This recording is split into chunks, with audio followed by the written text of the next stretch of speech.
Magandang araw mga Aldab Nation! May panibago na naman po akong update para sa inyong lahat. Pero bago natin ito umpisahan, ay huwag niyo muna kalimutan na mag-subscribe sa aking YouTube channel at i-click mo na rin ang katabing bell button para maging updated ka sa mga latest videos na i-upload ko. At kapag umabot na ng 100,000 subscribers ang aking channel, ay may sorpresa ako para sa inyong lahat.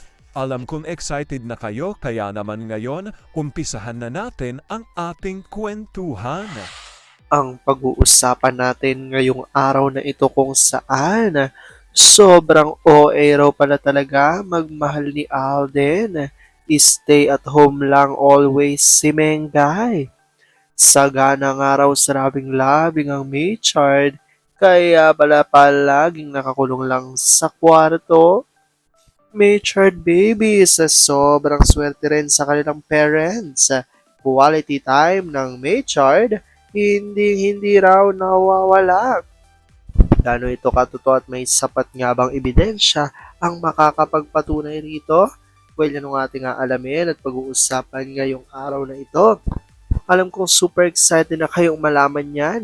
Pero bago yan ay bibitinin ko muna kayo ng kaunting-kaunti lamang sa magbasa muna tayo ng mga nakakatuwang post na my name is Theo01 sa Twitter. Kaya naman wag na natin patagalin pa, sabi niya sa kanyang tweet. Sabi nga ni A, isa lang ang kakampi at gusto niyang makasama habang buhay. At si M lang yon.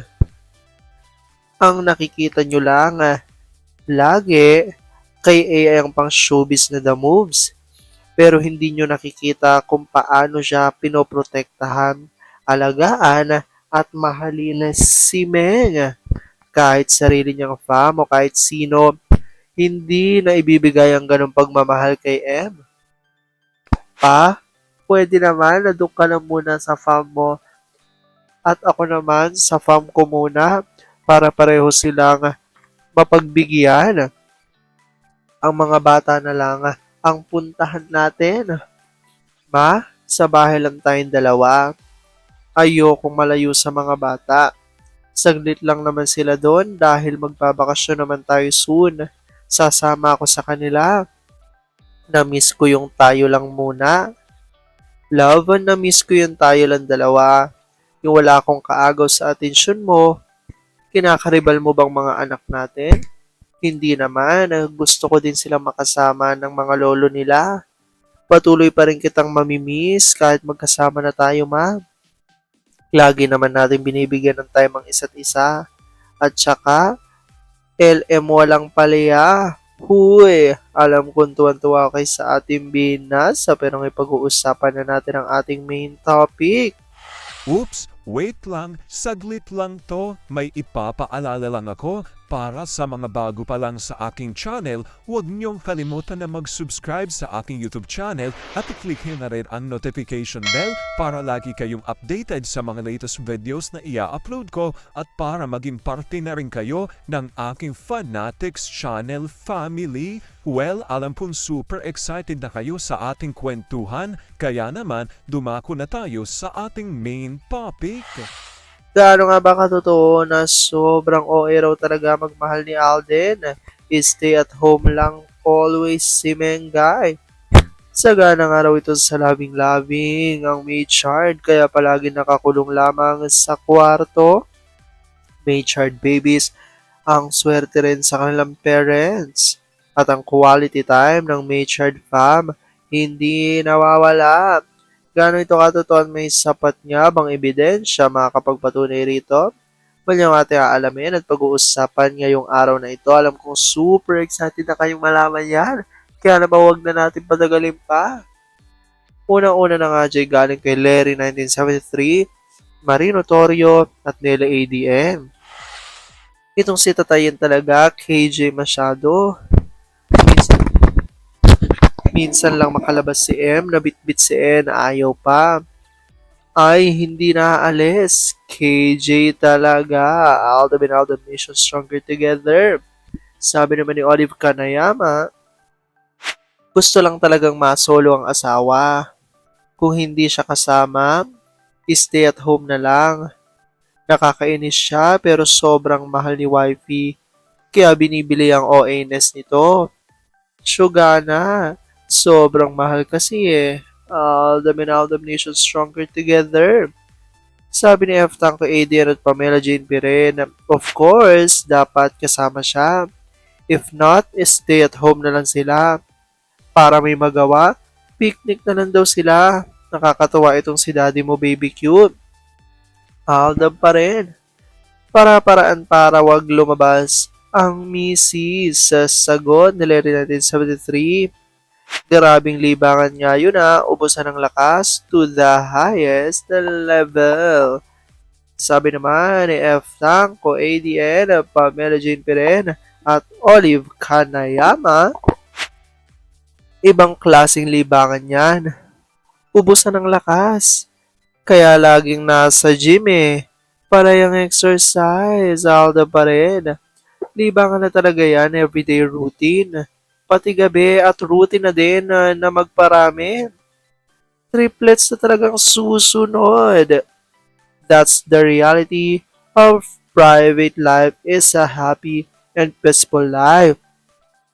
Best decision ng parental mo, baby cute. Separate their private life sa showbiz life na bagulo at everything na nangyayari is orchestrated. Aldam Nation and Aldam Nation stronger together. Kaya nga ito nasabi ng ilan sa Aldam Nation ay dahil nga ito sa tweet ni Baby Theo at ayon dito, "Hi, my love. Happy birthday. You're mine. Mine only. I love you so much, love. I hope na napasaya kita kagabi at sa bawat oras.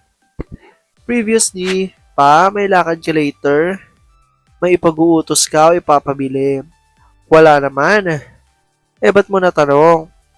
Bala ko sanang ipasyal si baby habang busy ang mga kapatid niya. Samahan ko na kayo. Wag na, may work ka eh. Ayaw mo ba akong kakasama?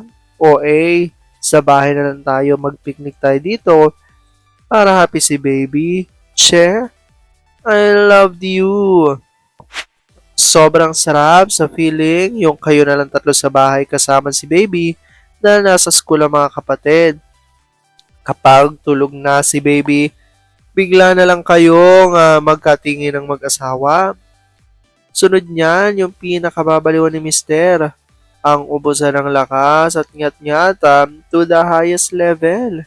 Libangan na eh, kaya strong palagi. Ayan niya ang tweet ng ilan sa mga Aldam Nation at Aldam Nation source kung saan ayon nga sa kanila talagang libangan ng araw ng May Chard.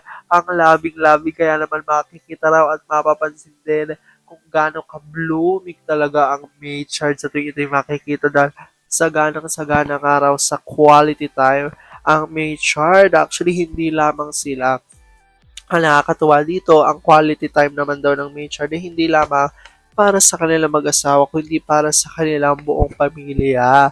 Dahil ayon nga sa mga Aldam Nation, talagang ang quality time ng May Chard family, talagang hindi laging nawawala yan. Dahil nga raw sa dumadami na rin ang mga supling di umano ng May Chard, kaya kahit na dumadami ito ay hindi sila nagkukulang ng pagmamahal, ng oras, at ng pag-aaruga sa kanilang di umano'y mga anak. Kaya naman masasabi nga raw ng ilan sa mga Aldam Nation sa kabilang mga isyong binabato sa dalawa, isa lang ang masasabi ng mga Aldam Nation, yun ay masaya nga raw sila na masaya ang May Chard family. Well, comment down below dyan guys kung ano po opinion nyo patungkol dito. Alam ko dahil dito marami pa rin sa inyo mas lalo ngayon kumakapit at naninindigan na Aldam May Chard is real. Pero sabi nga natin na kahit naroon pa man na mag-desisyon ni Alden at May sa kanilang buhay, karera at buhay pag-ibig, kailangan natin sila supportan, kailangan natin ito tagapin ng buong buo. Dahil yun ang kanilang deserve at yun ang update for today's video. Maraming salamat mga Aldam Nation. Ingat!